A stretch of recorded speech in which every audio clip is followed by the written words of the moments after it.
മുത്തറസൂല് എന്തു പറഞ്ഞാലും അള്ളാഹു കേൾക്കും. മുത്തു ഹബീബ് പറഞ്ഞത് അള്ളാഹു കേൾക്കാതിരിക്കൂല. കിബില എനിക്ക് വേറെ വേണമെന്ന് മനസ്സുകൊണ്ട് കൊതിച്ചതേ ഉള്ളൂ.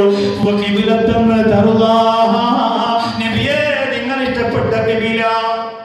അള്ളാഹു റസൂലിന്റെ മനസ്സൊന്ന് സങ്കടപ്പെട്ടപ്പോ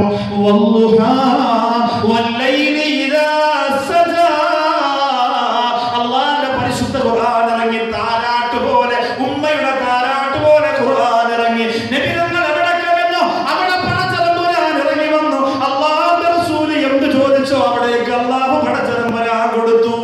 ബദർ യുദ്ധത്തിന്റെ തലേരാത്രിയിൽ മഴയില്ല നബിയെ, വെള്ളമില്ല. സഹാബികളെ സങ്കടം പറഞ്ഞപ്പോ ഒറ്റ സുജൂദാണ് റസൂല്. സുജൂദ് കഴിഞ്ഞപ്പോഴേക്ക് കാർമേഘം വന്നു, മഴ പെയ്തു. അൽഹംദുലില്ലാഹ്, അല്ലാഹുവിന്റെ റസൂൽ എന്ത് ചോദിച്ചാലും പടച്ചവൻ ചെയ്തിട്ടുണ്ട്. ആ